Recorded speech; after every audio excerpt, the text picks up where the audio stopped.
အမေကိုညီပါအောင်အမေဟေးမပြေးနဲ့သူတို့အမြန်ဖမ်းကြစမ်းမင်းကြောက်ညာလားကွာငါစီကိုရောက်လာရင်စိတ်မပူပါနဲ့သူရဲကောင်းစင်ပြားလေးဟိုးရှိတုန်းကတောနက်ကြီးတစ်ခုမှာအစင်းလှတဲ့စင်မတကောင်ကအပြာရောင်စင်လေးကိုမွေးဖွားလာပါတယ်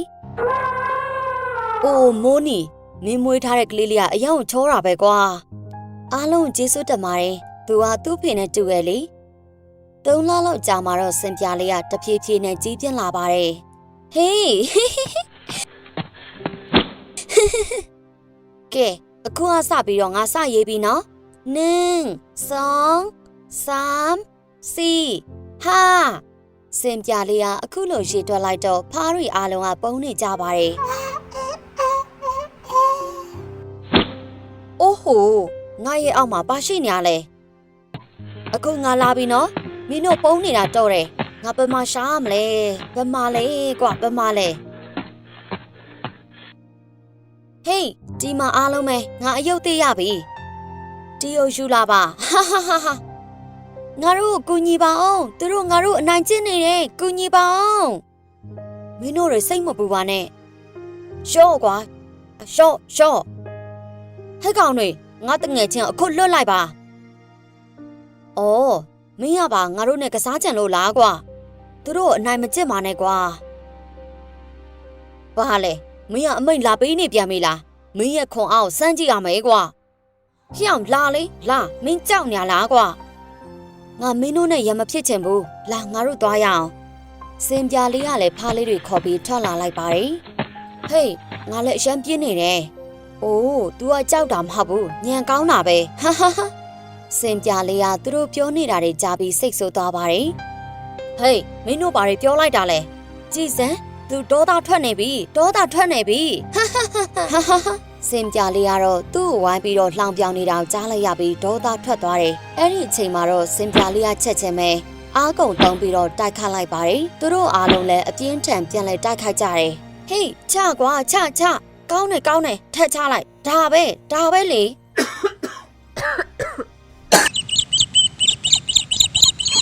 ငါသားလေးကိုမြင်မိသေးလားရှင်ငါမတွေ့ဘူးသားလေးမင်းရံဖြစ်လာလားကိုနှိမ့်ချပြီးနေပါသားရဲ့ပြဿနာမဖြစ်ရဘူးလေသူတို့ကသားကိုအရင်စကြတာပါအဖေသားရှင်အခုလိုဖြစ်မှာမဟုတ်ဘူးအိုးသားလေးရဲ့မင်းဒီလိုဖြတ်တန်းလာတာအမေစိတ်မကောင်းပါဘူးအမေကိုခွင့်လွတ်ပါသားနန်းတွင်းသူတွေစကန်းချထားရနေအောင်မသွားပါနဲ့ဟုတ်ကဲ့ပါမေညောင်ရောက်တော့စင်ပြားလေးကအမေဖြစ်သူနဲ့တူတူအိယာဝင်နေဒီလိုနဲ့သူ့အမေအိပ်ပျော်နေတုန်းစင်ပြားလေးကနန်းတွင်းရသူတွေစကန်းချထားရနေရကိုခိုးထွက်လာတယ်တိတ်ဆိတ်နေတဲ့ညမှာစင်ပြားလေးကနန်းတွင်းရသူတွေစကန်းချထားရနေရကိုရောက်လာတယ်ဟေးတောင်မထိနဲ့ဘာလို့လဲငါကြည့်လို့မရဘူးလားဒါရှင်ဘရင်ပိုင်နေကွာဟေးဒါငါနဲ့မဆိုင်ဘူးနော်ဒီဆက်လန်ကတော့စင်ပြားလေးကနန်းတွင်းစစ်တပ်စခန်းစီကိုရောက်သွားရတဲ့အကြောင်းလေးပဲဖြစ်ပါတယ်စင်ပြားလေးကဟိုတီကြီးလိုက်တော့အခန်းလေးတစ်ခုမှာတုံနှောင်ခံထားရတဲ့စင်ကြီးတစ်ကောင်တွေ့လိုက်ပါတယ်ဟယ်လိုမင်္ဂလာပါမင်းအဖေကိုမြင်ဖူးလားကွာအဖေကိုမမြင်ဖူးပါဘူးအမေပြောတာတော့စစ်သွားတိုက်တယ်လို့ပြောတယ်ဒါပေမဲ့အဖေကပြန်မလာသေးဘူးအဖေကဘယ်မှာလဲအဲ့ဒီအချိန်မှာတော့စင်ကြီးကဒေါသတကြီးနဲ့អော်လိုက်ပါတယ်စင်ကြီးလေးလည်းစင်ကြီးရဲ့အော်တန်ကြောင့်စိတ်နှောက်ယှက်ဖြစ်သွားပြီးအပြင်ကိုအမြန်ပြေးထွက်လာလိုက်ပါတယ်ဟဲ့ကောင်တွေဘာတန်လဲကွာသွားပြီးတော့စစ်ကြည့်စမ်းလာသွားကြည့်အောင်အမြန်သွားမယ်အဲ့ဒီအချိန်မှာတော့စင်ပြလေးကသူပုံနေရမယ့်နေရာကိုစူးစမ်းရှာလိုက်တယ်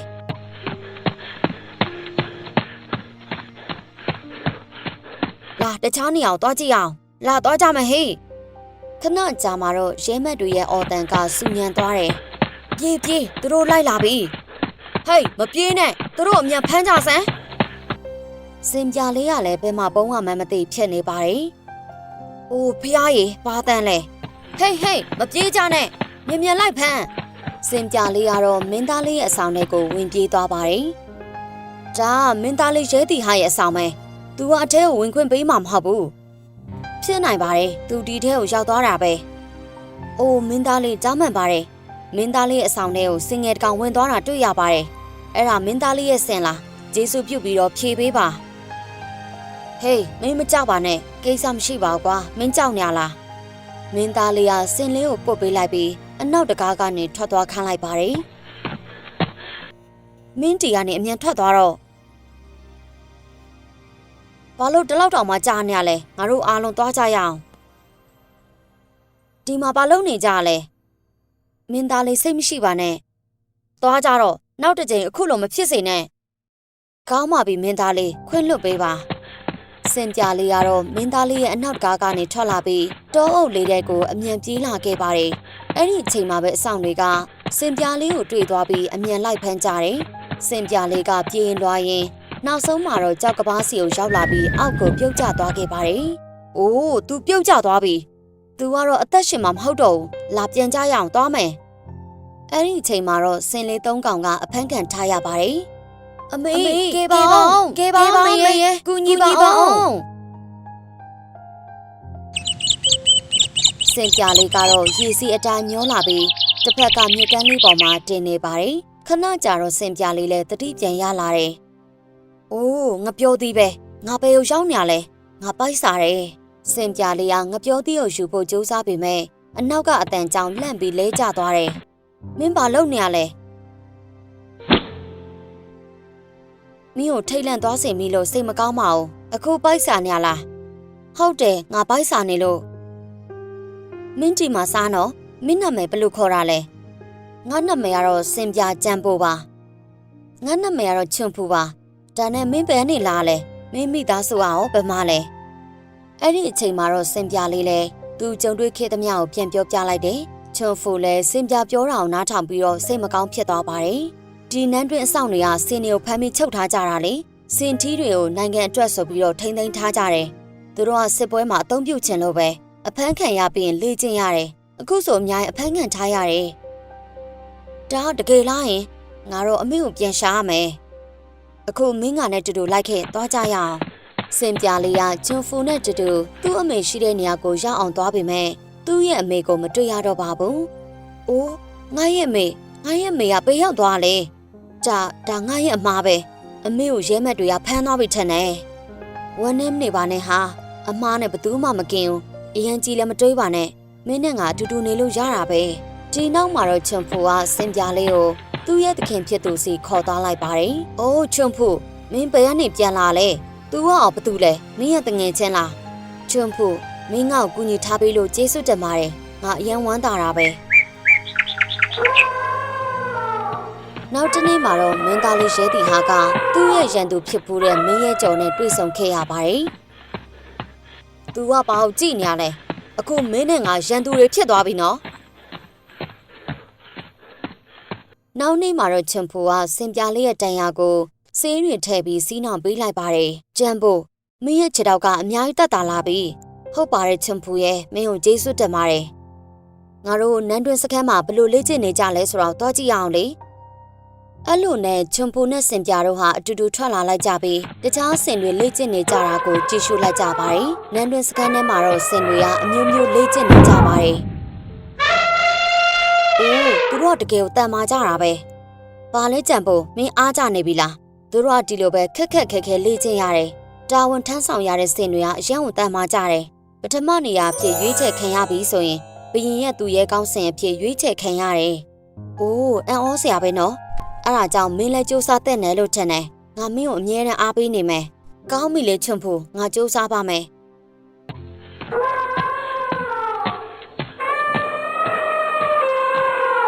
ဒီနောက်မှာတော့စင်ပြလေးကသူ့ကိုယ်တိုင်အမျိုးမျိုးလေ့ကျင့်ခဲ့ပါတယ်။ဒီလိုနဲ့နှစ်တွေကြာမြင့်လာတဲ့ချိန်မှာတော့စင်ပြလေးကတော်တော်လေးကိုတန်မာလာပြီးသူနဲ့ရှင်ကန်သူတွေမှန်သမျှကရှုံးနေလေရှိပါတယ်။စင်ပြကတော့တစ်နေ့ထက်တစ်နေ့တန်မာပြီးခွန်အားတွေကြီးလာပါတယ်။အိုးစင်ပြလေးကြံဖို့မင်းကအရန်တော်တာပဲဘလို့လဲပေမန်းနေပြီလား။ငါမပေမန်းမအောင်ချွန်ဖို့ရ။ဒီလိုနဲ့စင်ပြလေးကြံဖို့ကိုယ်တိုင်ပြိုင်ပွဲဝင်ရမယ့်ရက်ကိုနီးကပ်လာပါတယ်။ငါပြိုင်ပွဲဝင်ရမယ့်နေ့ကိုရောက်နေပြီ။ကိုကီယူဆိုင်နော်ချန်ဖို့ငါအောင်ပွဲခံပြီးပြန်လာမအောင်စောင့်ကြိုပေးနော်ချန်ဖို့ကိုကီယူဆိုင်နော် ငါမင်းအတွက်ဆုတောင်းပေးပါမယ်မင်းအောင်မြင်မယ်လို့လည်းယုံကြည်တယ်နိုင်ငံတော်ရဲ့စင်စစ်တည်သူရဲကောင်းဖြစ်အောင်ပွဲခံရမယ်ကိုကူးဆိုင်တော့ငါမင်းကိုစောင့်နေမယ်ချွန်းဖို့ငါမင်းကိုအရင်ချစ်တယ်ငါပြန်လာတဲ့ထိစောင့်မင်းနော်နောက်နေ့နဲ့စောစောမှာတော့စင်ပြလဲတခြားစင်တွေနဲ့တူနန်းတော်ကိုထွက်သွားလိုက်ပါတယ်နိုင်ဝက်လောက်ကြာမှပဲစင်ပြလေးကနန်းတော်ကိုရောက်သွားတယ်အိုးအရန်လာတာပဲအားလုံးပဲနားထောင်ကြပါဒီနေ့ပြိုင်ပွဲမှာဝင်ပြိုင်မဲ့စင်တွေအားလုံး၃မျိုးစလုံးမှာအောင်မြင်ရမယ်၃မျိုးစလုံးမှာအောင်မြင်နေဆိုတော့ငါရဲ့သူရဲကောင်းစင်ဖြစ်ရွေးချယ်ခံရမယ်ဒီနောက်မှာတော့ပြိုင်ပွဲဝင်စင်တွေကသတ်မှတ်ထားတဲ့အတိုင်းပဲရှင်ပြိုင်ကြရပါတယ်စင်ပြလေးကလည်းအများနဲ့နေတူလောက်ပြနိုင်ခဲ့ပါတယ်အခုနောက်ဆုံးအဆင့်ကိုစမ်းသပ်မယ်တူတီးတော့အောင်နိုင်သူကဘသူဖြစ်မလဲမင်းသားလေးရဲ့ကြီးညာချက်ဆုံးမှာတော့ပြိုင်ပွဲဝင်စင်တွေကအမျိုးမျိုးစူးစမ်းပြီးတော့ရှင်ပြိုင်ကြပါတယ်စူးစမ်းထားဟေးမြန်ရှောက်ခဏကြာတော့စင်ပြလေးကအပြင်းအထန်တွေကိုကြားလိုက်ရပါတယ်ဟေးထွက်သွားစမ်းတရားနဲ့အမြန်ထွက်သွားအမေစင်ပြလေးကအမေဖြစ်သူမြင်သွားတာကြောင့်အမြန်ပြေးသွားလိုက်ပါတယ်ဟေးသွားစမ်းထွက်သွားစင်မကြီးမိုနီယာတားဖြစ်သူစင်ပြောင်လာတွေ့ပါတယ်။သူကတော့တားဖြစ်သူကြီးကမျက်ရည်တွေကျနေပါတယ်။အိုးတားလေးကြံပိုးရဲ့အမေမင်းကိုရမ်းလွမ်းနေတာအမေတားကိုခွင့်လွှတ်ပေးပါနော်။တားအဆင်ပြေပါတယ်အမေရဲ့။ဒီကနေထွက်သွားပါမြန်သွားစမ်း။တခြားစင်တွေတုံးပြီးတော့ဆွဲခေါ်သွားတယ်။တောင်မြင်တော့စင်ပြလေးတော့ထွက်သွားတယ်။ချက်ချင်းပဲပြေးသွားပြီးတိုက်ခိုက်လိုက်တာစင်နှကောင်စလုံးလွင့်သွားပါတယ်။ဟေးသူ့ဖမ်းကြစမ်းရက်လိုက်သူ့ငါ့စီခေါ်လာပါစင်ပြလေးကြံပိုးလဲမင်းသားလေးစီကိုရောက်လာပါတယ်စင်ပြလေးမင်းကတကယ်ခွန်အားကြီးတာပဲအရန်လဲတန်ပါတယ်မင်းအမေကိုချက်တဲ့မြက်တာတွေငါတွေ့နေရတယ်ကွာဒီနောက်မှာတော့ရဲတီဟာကစင်ပြလေးပေါ်တက်လိုက်ပြီးတရားဝင်ကြေညာလိုက်ပါတယ်အားလုံးပဲနားထောင်ကြပါဒီနေ့စပြီးငါရဲ့သူရဲကောင်းစင်ဖြစ်ဒီစင်ပြလေးကြံပိုးရွေးချယ်လိုက်ပြီးအခုအစပြီး तू ကငါရဲ့စီးတော်ဆင်မယ် तू ကငါနဲ့တူတူတိုက်ပွဲဝင်မယ် तू ရဲကောင်းဆင်မယ်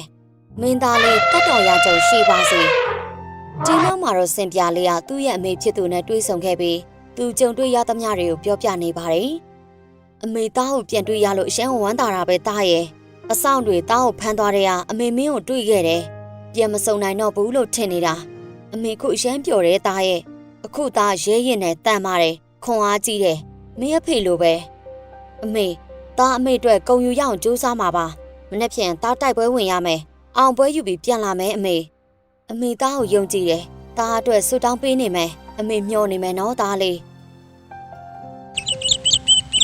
နောက်တနေ့မနေ့စောစောမှာတော့ရဲတီဟာကသူ့ရဲ့ရဲမက်တွေခြံရံပြီးစစ်ချီတက်ခဲ့ပါတယ်သူတို့အားလုံးကစစ်မြေပြင်စီကိုချီတက်လာတယ်ခဏကြာတော့ရန်သူတက်နဲ့တွေ့လိုက်ရပါတယ်မင်းကိုကြိုးဆိုပါတယ်ကွာမင်းကငါနဲ့ငင်းငယ်ကလေးကရံဖက်ပဲအခုမင်းကိုငါသင်ခန်းစာကောင်းကောင်းပေးရမယ်အားလုံးပဲနားထောင်ကြပါဒီနေ့ငါတို့နိုင်ငံတော်ကယ်တင်ရမယ်အားလုံးရဲ့နှစ်နာခံမှုနဲ့တူတူအနိုင်ရလိမ့်မယ်လို့လည်းယုံကြည်တယ်ရဲရင်သူတို့ရဲ့သွေးကိုပြရတာပေါ့ရှာဟာရှာအာယောရှာဟာရှာအာယော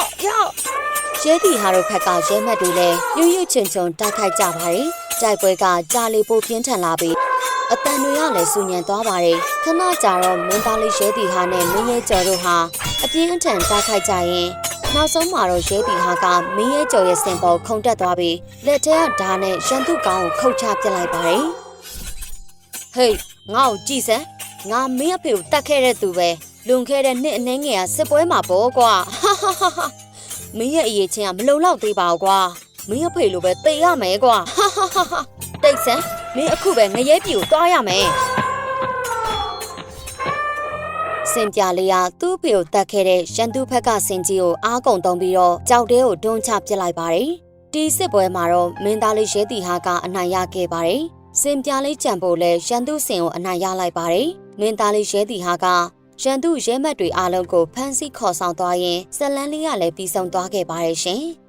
ချေရတဲ့ပရိသတ်များရှင်အမားတို့ရဲ့ SLS HD Channel ကလောလောဆယ်မှာ error တက်နေလို့ပါဒါကြောင့်မဲ့ SLS HD Channel မှာတင်မဲ့ဗီဒီယိုတွေကိုအခု Lady SLS မှာကြည့်ရမှာဖြစ်ပါတယ်ရှင်အမားရဲ့တင်ဆက်ပုံတွေမှာလိုအပ်ချက်တွေရှိခဲ့တယ်အမားလေးတွေပါခဲ့တယ်ဆိုရင်တော့ချစ်ပရိသတ်တွေအားလုံးကိုကြိုတင်ပြီးမြစ်တာရက်ခံချင်ပါတယ်ရှင်ဘာလို့လဲဆိုတော့ဒါကပါတာပြန်ကတုံးဖြစ်နေလို့ပါဆိုတော့အခုလိုဗီဒီယိုတွေအများကြီးကိုဒီ Lady SLS Channel မှာတဝကြီးကြည့်ရှုရမှာဖြစ်ပါတယ်ရှင်အားပေးနေတဲ့ပရိသတ်တွေအားလုံးလည်းကျေးဇူးတင်ပါတယ်အမကတော့ Lady ခင်ပါရှင်